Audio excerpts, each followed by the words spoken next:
a wo mo de won se hye krata ase se ne be ya asundwe a ewo aman bi entamo wo beka ho asemo no ene wada won nyina di e de wadwuma ahye won sa ensemi ni afoforo bebre ka ho ene aboa no anwumri me de besom no ye de aseda e ma bo hye ba electrical sa wakofa nka ne apade ho ne o manyina de abedwa so wo ye fiewura na dansini na wo si dan a kai se wo bepe bo hye ba electrical senkane a na udi di ujuma ewo baby a wo bia 03220 30838 and also 0536 095 966 so Newman College nso ese enkai mo Department of Nursing no adesua for watch wasin so hwe afie twa mu no am results aba mo kondo se mo be ko nursing training college no eye Newman College UDS ajowa tuma certificate na ho ne free na wo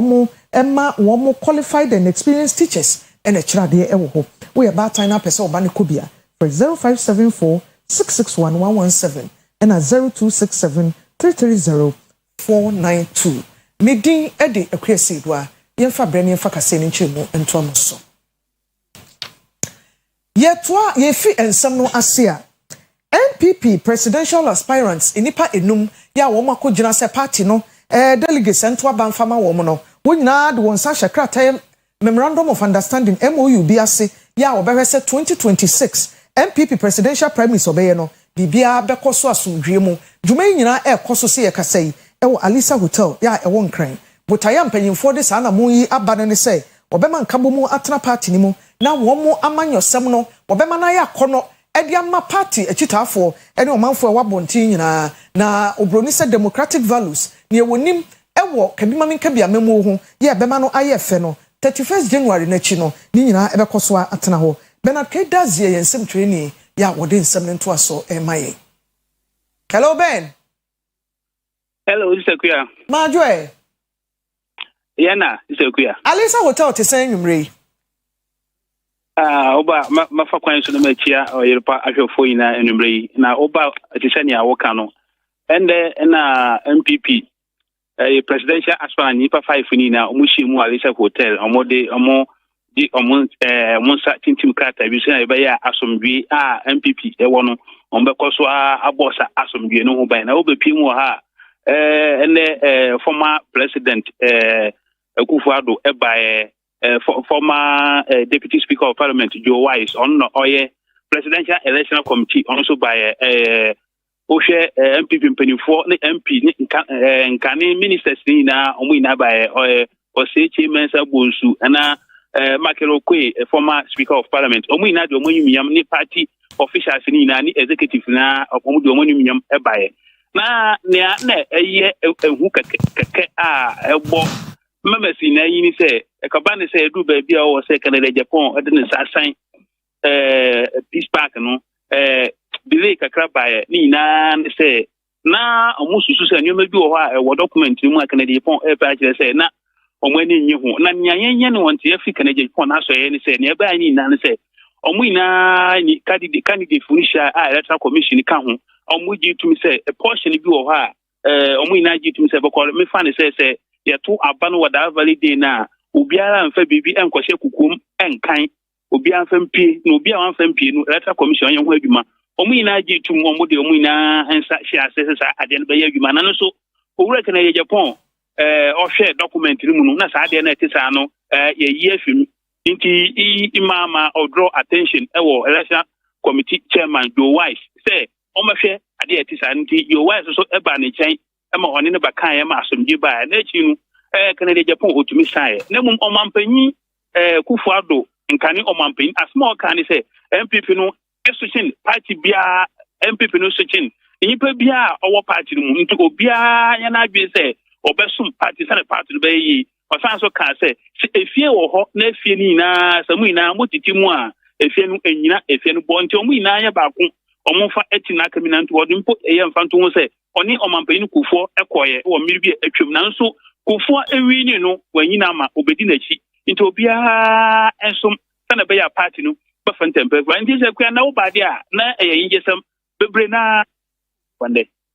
I see na wo ka bibi se ye kan ye so mo mesan no ye Canada Japan kenkan ade no nyina hu se bibi a na mo ka ho asem enim e kire no afei se ye de ba mu o se so ye convince no a wo de ne sa ade na se no na afei atmosphere ne te sei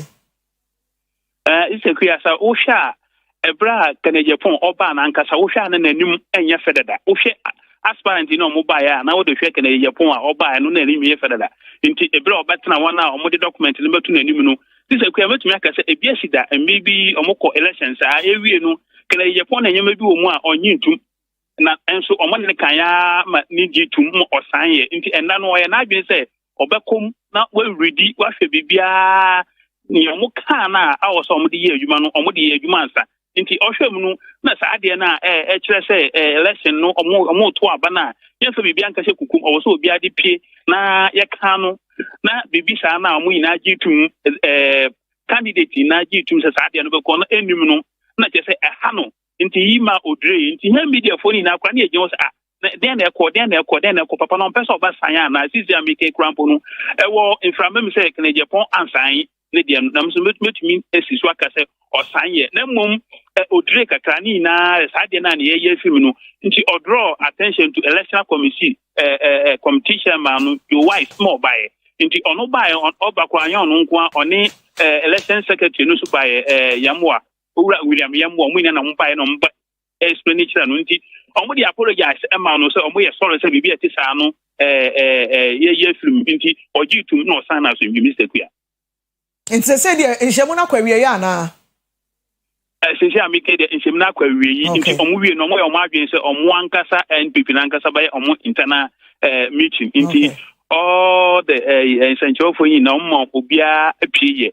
party na ankasa na omo ye omo meeting nti all the penifone de bebre na etumi etu omo kala omo kofi nti aka executive na nkasa na omo ye attendance na te say ye kan ye te say ex-president Akufo Addo omo nyina beba waka mampani da Akufo Addo asem mampani da Akufo timi bai esakuya de senia wo kan pepepe na ewo mi say sa peace party no nka omampani dada Akufo na oyin Akufo Addo omo nyina betumi asan bi na nso ya hwe a omampani Akufo antumi amedu ni nyina ne se omo se am se na ho dodo no kakra nti wantumi amedu internet dia ne de omo se oba sign later na mo omampani Akufo Addo de otumi sign ne de no asomdwim bibia ne achi nti ministers na de omo nyina be pebisepia ben ya da se papa so for yensem training Bernard Kedazi Eden Crafia Lisa Hotel I won crying na ede ebae yet was we fi ho enkran ne atiesim abapo emantamu ye ba fante akwa north mensini emu na krobi ewo ho ya suku ewo so Agavaji Salvation Army Basic School ye wo fante akwa north ho wasem no ne se ohaw bebremu na adesuafo nam school no assistant headmaster Ora Vincent Amevi ene yensem trefo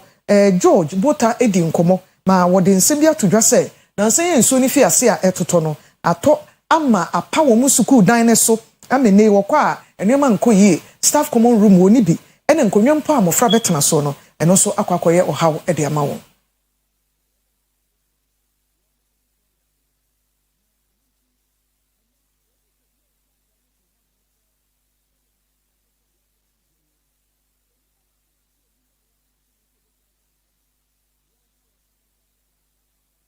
for nekasa no mo ka che ne se krom ho de hot na aye ni mia papa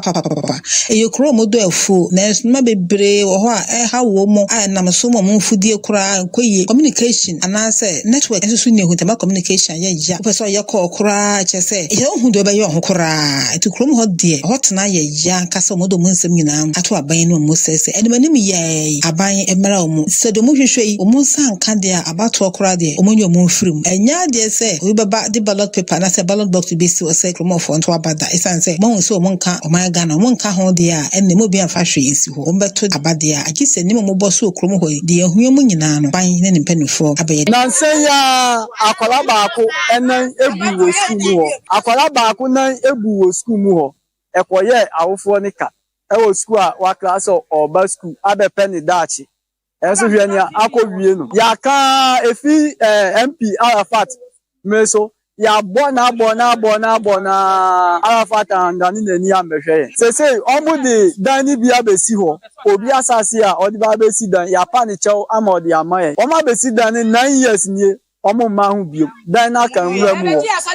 se papa no odi dan ni asase ni ma enso se ye nyansi school dan ni bio mu dia ɔgye n'asase ama yɛm kuromanfoɔ no nso yɛayɛ ntoboa ama yɛpagya school dan 3 ɛne off ɛde esi hɔ sese aka kyɛnse a yɛde bɛbɔ so aka dua ɛne ho nneɛma a yɛbɛyɛ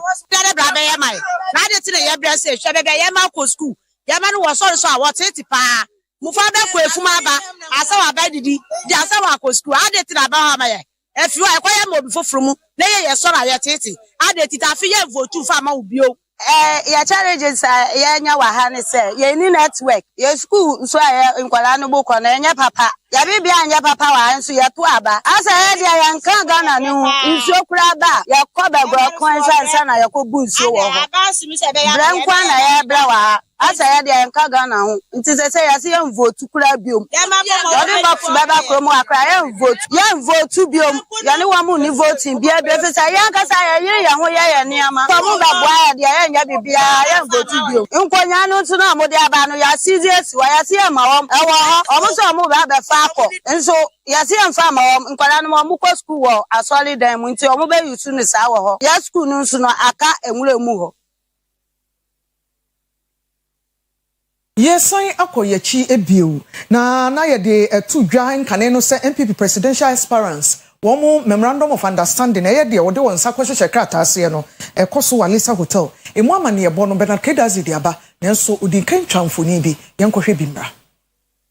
Opepon bosomi mu ne da etoso aduasa baako NPP amanyokuo no ebekọ abato so ama tu ahene ene asi ahenefo delegates akoto aba agi frankatuni a obedi amanyokuo nanim apritumi afimpim mienu ene adwonu nwɔtwe abato nimu enipa numu a wagina se yanto wonom so aba no emu baako ene owura Kennedy Japan Dr. Brian Achampon Alhaj Dr. Mahamudu Baumia, Dr. Yao Osei Educhum, Owura Kwabena Japan, enam sabatu inti, NPP amanyoko no, HCM, Ashe Asumdwe Enkrata, Wanuma ejina nyina no, ede won sabehya ase, na wagye atumu se, oma basabasa ye bia, ensi wa abatu onim, yetu aba no wie a, ensunsuanso abebe bia no, obegye atum na waboa ama amanyoko no akonanim. Dwumadie na se, empanyimfo ekasai, emu baako, ene opanyina Ohwe kire so titinani ede ama NPP amanyuku no wode tudwa se emre bi atwam omampanyin dadakofo eno nana ado wonom nyina ekwa kansie ewi ase no baako we nanso enei wonom nyina abedi amanyuku nanim abaye Ghana mampanyin eninti sawohwe a aweye mai President Kufuor and President Akufo-Addo at a point contested against each other, yet when the winner was chosen, they both worked together, and today history has taught us that they have both had their successful terms at the presidency. The same can apply to all 5 of you seated here. The presence of all 5 aspirants here today gives me hope and comfort that you will all follow this tradition of the party. Owura Justin Kodua Frempong ayo twotwoni edema NPP amanyuku no waka kire bambo adwumakuo no panyimpa IGP se emane nye se hwewuti na hwewche bia de obeye niamo ho bia abanmra eni no so ye NPP ni o se wo ye mframanframa ni na abewura amanyuku ni mo ada ye kwa abato no so no ye hwehwe asomdwe. What is important for us as a party is to make sure that aspirants, voters, and even those who have a role to play on January 31st will be able to do their work in a free, fair, and secure manner. And we are sure the IGP and his men will guarantee us total peace and security in all our voting centers. So IGP, I will not do your work for you, but I want to use this medium to send a strong caution to any person in our party or outside our party who has any intention of discrediting or trying to mar the beauty of our democracy come January 31st, that be careful. that on that day, the IGP and his men will apprehend anybody who tried to cause chaos on January 31st. Justin Kodria Frempong, ewie ne kasaye no mu se, enipa baako obedi nkunimu no, wono entimi emeye omampanyin se kontonkre. Agye se, wono mo ebedi nkuguo ne nyina, eka bom esan se, baako wure aduru a egu. All of you should understand that none of you alone, even when you win, can secure a victory in 2028. And therefore, you will need the support of your brothers to be able to win the elections in 2028. And therefore, let us not see that this is just a fair contest. This is a contest of just how to show that have the support in the party. Whether you have the support or not, when you win January 31st, you will still need our brothers to carry you on for us to win the elections in 2028. Mame Frema Opare editudwa se saa asomdwe krata wodi hu dwumadie nei eyemfaso de edema MPP amanyokuo no ene Ghana nyina. This peace pact that we are about to sign today is not only for aspirants and delegates, but also for all of us as MPP members and sympathizers. Therefore, the need for all aspirants to educate and encourage their supporters to see this important election as a time-tested tradition of our party. And we are all required to come together to prosecute the 2028 election. We need all hands on deck to win 2028. I urge whoever emerges victorious to embrace all other contestants and their supporters in a meaningful way by making them an integral part of the campaign at all levels. As the famous Mother Teresa said, if we have no peace, it is because we have forgotten that we belong to each other. Nana Efa Apenten ejinamu ekasama Peace Council wadi tudwa se wono ma ehwe abato no so nyina emo modern se obema pepe yo aye adwuma obema obi a enya ne fa ahodie na asomdwe atumi aba saa no ebeboa ama kabima menka bia ekoso wo man Ghana mu no anyini akonanim. Any contest for a vacant position will naturally generate conflicts. Conflicting opinions are normal in human life. In your case, 5 people are contesting for one position. Conflict experts will tell you that any situation of this nature will naturally attract conflict dynamic. The pursuit of incompatible interests, values, goals, among others, between 2 or more parties is what we mean by conflict. In this context, the ideas of 5 different people in the pursuit of one vacant position of a flag bearer to lead the party could not be the same. However, the ability of these different people to rise above personal interest and accept the winner and choose the path of peace for the collective good of the party and the country will then show the resilience and preparedness of the party to contribute positively to the country's democracy. It is also important for all stakeholders of the party to play their role in a manner that assures the candidates fairness and credibility that leave no doubt for acceptance or rejection of the outcome of the elections. The National Peace Council is hopeful that you will contribute to building an internally strong party-based foundation of trust and confidence in a system that will leave an indelible mark on Ghana's democratic process. Owura IGP editudwa se NPP amanyokuo no mu nipa no bi etumi sende no videos ebi nso eye audios ne nyina de aka ne se ebi no mu boaboa wonom ho edi macho men aba ebia obeto aba no abeye basabasa eda MPP fo yi asi ho no wo se ye kasa obi ye macho men na kire se won sene Ghana police saada no amagane amaga behia ye behuna amaga hoho. We have heard a lot, social media and others. And sometimes some of the leaders of the party have forwarded some voices to me to let me know that some group of individuals are planning to deploy macho men. Please, we are cautioning that the police are more macho than the macho men you deploy. And that when it comes to the stage, that these macho men will not take advice from the caution that is given them. And they come to the police station and then we arrest them. I'm pleading.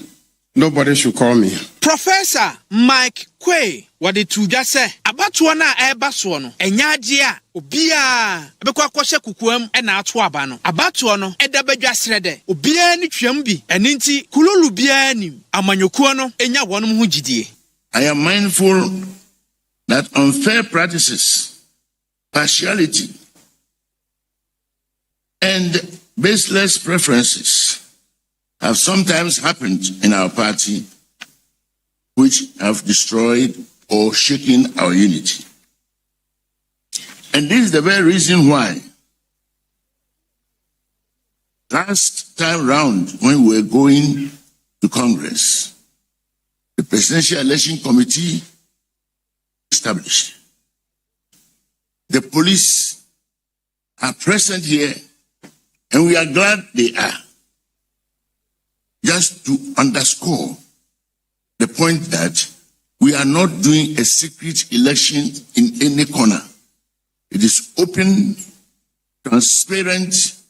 and there will be no cause to complain at the end of the exercise. Ghana man penyina watwamu nana adodanko akufuado enso de tuja se nkabom enehia praye wo baako a ebu ukabom a ne buo eyebuna oman betumpon MPP beko nanimu a ono wabato yachi ohia nkabom. They were men of strong views and strong personalities, but they were united by discipline, mutual respect, patriotism, and an unshakable belief in orderly democratic process. From that beginning emerged a lesson that still guides us today. While the ballot must decide who becomes what, the true test of our internal democracy lies in the conduct of winners and losers alike, before, during, and after the contest.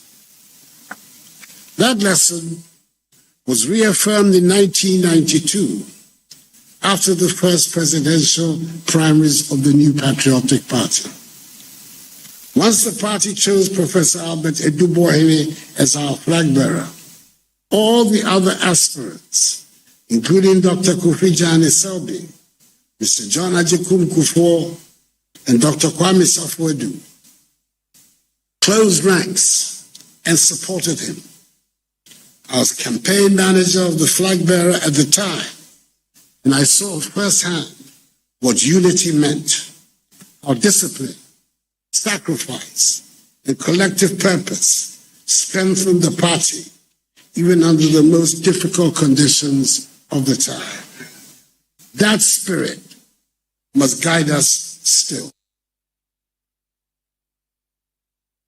Odefo amoakwa buodu otoso enson nananom atrankonwa wo mfifi mantamu omudwam tinini ene wakasa tsere aban se omupe airport central region mfifi mantamu enye de aban dada no efiase ntumi anko ba bia na obehye bo a wanye ho hwe no nemu aban ya wabai epe na sanimonimu ya akra ope asase yantam da komenda mpotamu ho mfifi mantamu ni mu ombetimi adane amaban na wafi airport ni siase. For Amwakwa Bodu our total and song. Add in some way to Ja Abra one more a year. Regional Investment Roadshow Program enono a year Ghana Investment Promotion Center GIPIC onomo ewo Cape Coast ena edit mediano ehhehye so. Na mediano enso ede akunini an internet do na stakeholders ya one more eka ho bie ebi eye Metropolitan Chief Executive ahodo, Municipal Chief Executive ena District Chief Executive so ahodo Member of Parliament one more ewo ho nyina so eba bie sanso ena nanu matrankonwa won mo ewo nyina so de wona nmunyam ebetaato ena nana echechensem sei ere chensem trofo wo fifimantin eyada ye hwe ni papa ihia airport this is Ghana say World Bank boss. That's a country be balance or budget loan and not be pisca. Now see if you Gold Coast. Are you serious? If you Gold Coast, IMF a bejiska because in MBJ, such ye in MBA. Ghana, ye partner, ye beggar. So if you then the big players, the big one, there should be a big airport for Central Region. Airport for passengers, airport for cargo, airport for aircraft maintenance, airport for aircraft manufacturing, training for airline staff, training for pilots. Fulfillment is possible. Consultant by Yujuma, and so I reported ourselves. Yeah, don't plan a baby, reported the Biara, back of Faba. Now, if you know Yujuma, now I'll go fulfillment. Now, information, you can, I'll go into touch, you know. And watching Madam Rita Aqua or no your public relations officer or no JIPC no what you say investment roadshow one more Abuapa Eddie and Yuma Bebre Abre Emabunua one more Chronosoma one more be aye. So far no since I started last year it's me about 75 projects from all the regions but endorse so you go so fresh say projects I will regions are more money say Muhia support because once this project comes to life, regions perform more region opportunity for jobs because if you have project be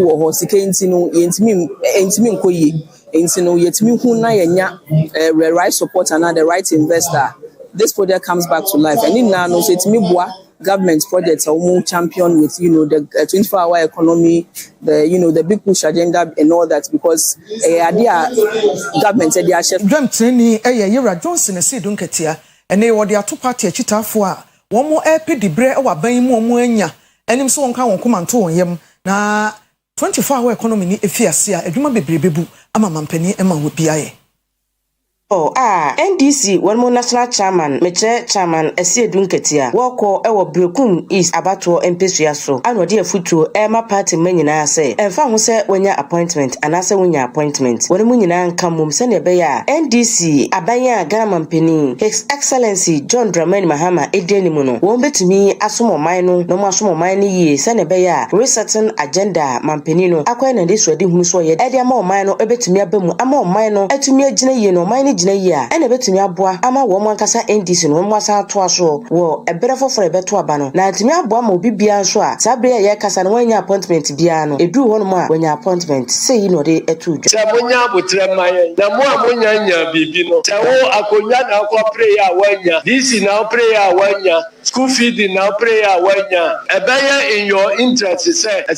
abai no transoche na de wanya bi no odini de ewia akonya no beda ho ama wo so abenya biadi eno nti wo akopre bibia wanya no wasade ane se wo beboa wo mo enya no na adwuma na nkoso na adwuma no nkoso a President Mahama ebenya gidie ewo amanfo anim yebeka se NDC abai no entra so nche na se NDC abai no tra so cha eno na ebema wo so otam de aso na de wuhia onso saka na akoya se makopri bi manya enunti ensai bibibia meya manase bia ensai ya wo wunyanya bi no ensai ya wona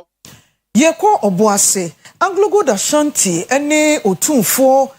osetutu the second foundation akabom ya wopeja nwomesua e wo boase ene ne mpotamo ma enam so wada dwuma bi edi ye International Day of Education wiase nyina da ye de asi ho a ye bo nwomesua epa eho dawro na owura bentum Arthur ya wono ne pani a wo hwe akyi sese a e wo Anglo Gold Ashanti ese krachia ono na hwe omanfo no ne adwuma no entam kitahudie ye ka ne sa acting community relations manager na wo de ato dwa se ehia papa se sempanyimfo mu ani koso na AGA nenso ba ye no ne friend say corporate social responsibility no waye bi papa mfie bi brabese ne kro woni a wo boase betimi edi adanse se wo suku ana ye papa ane boase ene emu adwumayefo ya enam so ama tete akrachefo bebre ama wokọ wanim ewo wiase mu bema ba kwakunya meche eto nsem ne so Sanya besre say yenuanom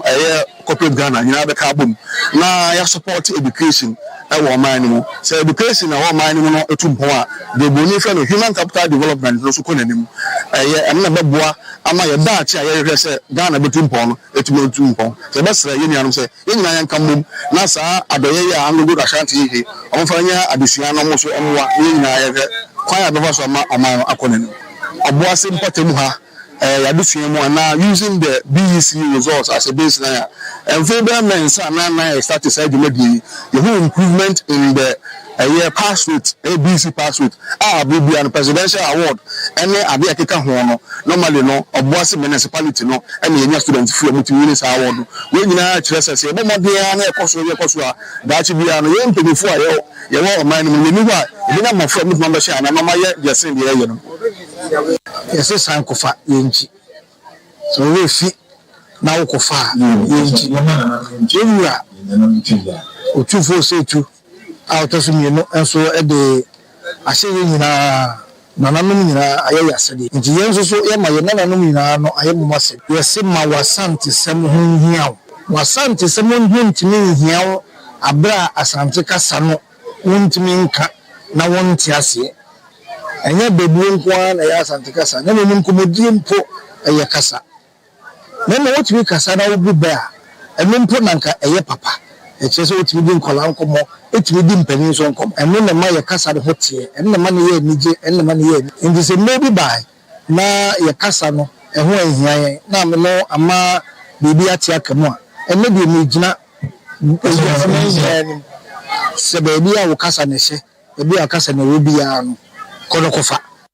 Yo kobi organa ha yen ya kasekuo asemwa panyi kan eno adwuma no woye eye Bureau of Ghana Languages na yen kasafeku ahodo ni nyina entete ho no na omo de twotworo nwoma ye wakua pimtwi ye wasanti twi ye ofanti twi de wo ho ye wonzima ye wo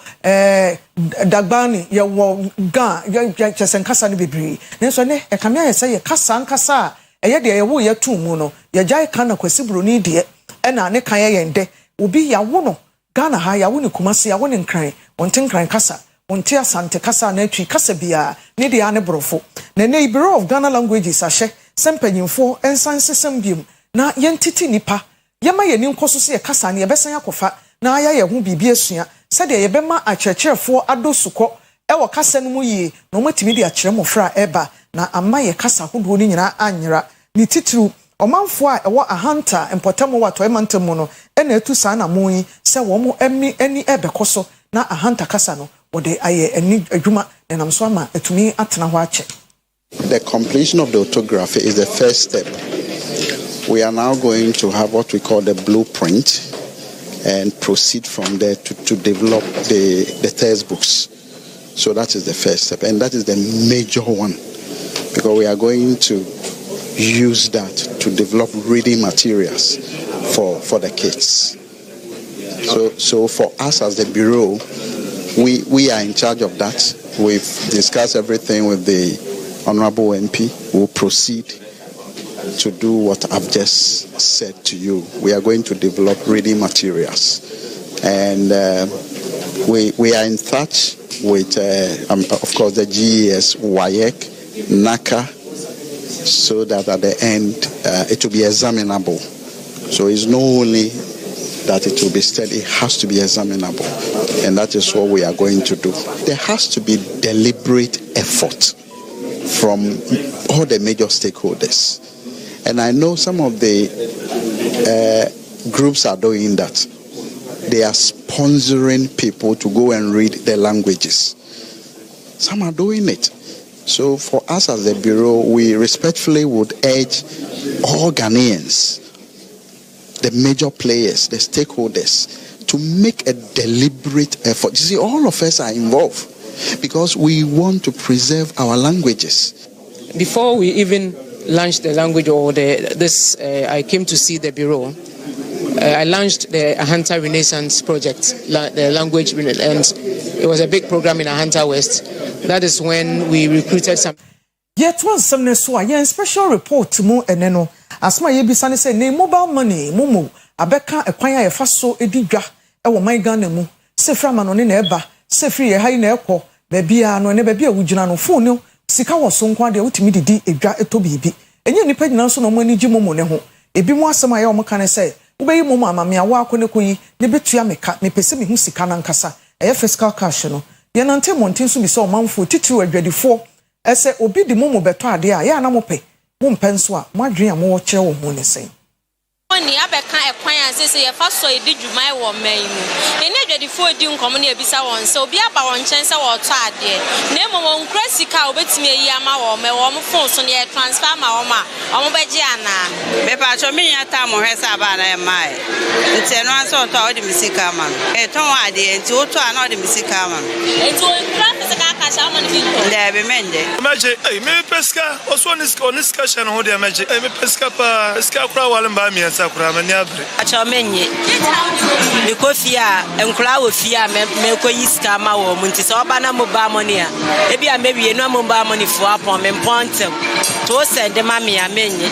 Ah meje, do meje anu makoyi. Dabi. Hey. Me to ade na. Omo ko akra na eji mo ba money. Dabi me dia menye. Me kwa e beti so. Na o send ma no de charge no. Enu kura menye minti ase. Some ba money there no say can system no ho ye dey adwuma. Nti so obi ba say o tobi. Na onis kana wa say o mobile money ya je. Ene do to me say kwa mobile money. Na me ko yi. Ska ko tue kwa ve na me ko gina abele wa me dem akoji ayi. Makwa akoyi sika no. Enye. E dia meje. E bia no oni sika woni botom ehwa na ono so no kodo ni sika no woni fon so. Enti be anu ansa medi me no mama no na wa de wa sen ya mami. E pa twa medi o. E so woni kapra wo ho. Woni sika won ho de se meje. Mo money. So san ma re beje. So to wi na so sika wo baba mo na ye wo baba mo na san ma ya. Say so ye beje. O bes o wi na san ma ya. Jadi fo o mo chira mo adwene bi kire se o beje. Ebi nso kire se wonye san se wonya kwan enhwe se sika na o sende ye no. Aba na se emaye. Nso ye jadi ni eba ne sa o beje ana wonje. Oyoko ba na free enemy.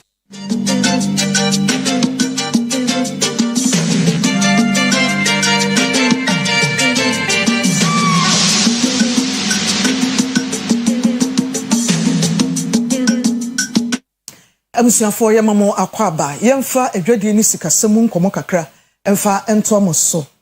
natural gas yemfra meje yi agana ye bi ho adwuma wo man yi mu yese ani sika akọ ehun adwade na akosoro kwa pagya ewo amansan adwaso eni ye ka commodities enioma ye di fra manfoforo so ko ba bia eno na di sika mra ye pa Ghana ye commodities ye di kwa adwaso ebi ye sika akọ na di eno na gina ne nan so ye wo timan so wo kokoo ne so eka ho ebo ye chidom nene de ye se apagya pa ye kan num commodities num a omo wo din omo bo ekwanimu ewa mansan dwaso a ye gold no na fi natural gas na emu no ene ye hwese ebetumi eden sakra pa bi abrayen wo sikasemu ewo man no emu Isaac Anna etoaso brings a wode wani Baswa ayade a agudi ahoro anum bi apagya ni mu agina nan so a enen boa ma man ahoro a won na wodi saa agudi ahoro no ho dwuma no wo sikasam ne fe oman ne tetoe no origina ne nan so yiye na dia edikan aye natural gas bring wo amanani guaso no aye $4.80 per ounce a enen no agina ho ma oha munchichem aduonu abien ne akiri bow aduokron insia saa so enathen aye $51,126 a enen so gina ho ma Mujichem, a song near Chiripo, Aduonu, Anang, Fehithin oil, $60.67 ending in Sujinaho, Emma, or Hamujichem, $2.99 Fe gold, Etoso Anang, $4,879 ending in Sujinahoma, Hamujichem, $2.43 Platinum, and so $2,501 ending in Sujinaho, Emma, or Hamujichem, 1.83%.